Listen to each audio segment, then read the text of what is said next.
What happened that day is we were arriving into a village to conduct a tribal leader engagement with the elders. As soon as we were rolling into the village with our patrol, we noticed that men, specifically military-aged men only, had lined up on the sides of the street facing our patrol looking inboard, very upset appearances on their face.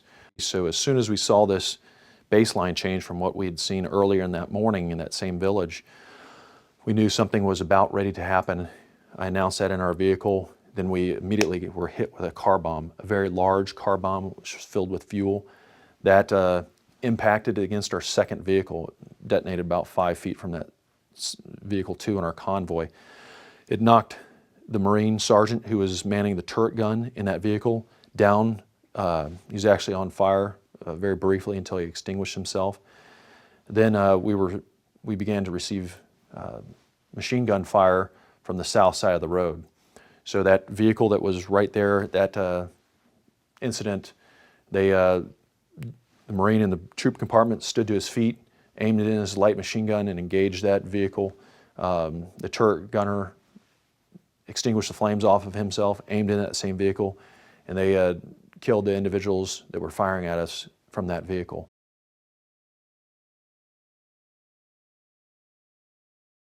When you have the President of Afghanistan and then you have your own Marine Special Operations Liaison Officer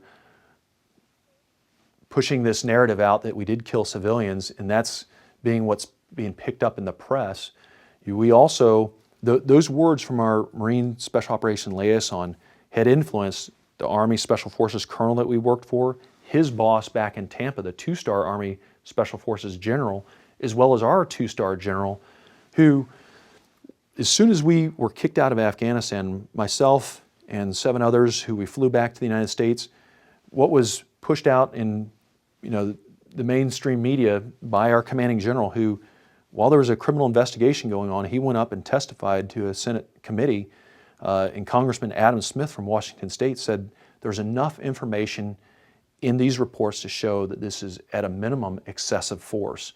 Following that, we had comments from the Commandant of the Marine Corps, as well as then the Chairman of Joint Chiefs of Staff. Both were Marine 4-star generals, commenting that the Commandant of the Marine Corps was very disappointed in our performance. So that type of negative, command influence, how are we going to get a fair trial from any Marines when the Commandant of the Marine Corps, the Commanding General of the Marine Special Operations, the Chairman of the Joint Chiefs of Staff, our entire chain of command had made comments to the press that were well known, that we had done things that were disappointing, that were excessive force. And then we had an Army colonel that was the battle space commander in that area, made very unprecedented public comments to the Pentagon press corps.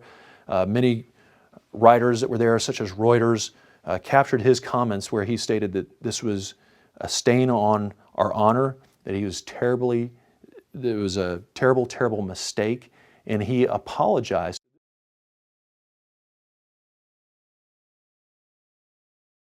The 7 of us who were named in that investigation had very devastating effects on our lives. Our immediate families, those who were married, 3 out of the 4 of us, have since been divorced. Men who had, wives, children, their families shattered, finances destroyed. The emotional and professional consequence of, there is no recourse of being falsely alleged. There's no way to be compensated, or you just return to work. And when you return to work, the stigma was that we did get away with murder. That was going across throughout the command at the Marine Special Operations Command and throughout the entire Department of Defense. And I continually received comments from people saying, how many people did you guys actually kill? How many civilians did you kill? The completely false narrative still continued to exist within the military because of those terms, those weak words that were used and still are used to this day by the military. They acted appropriately.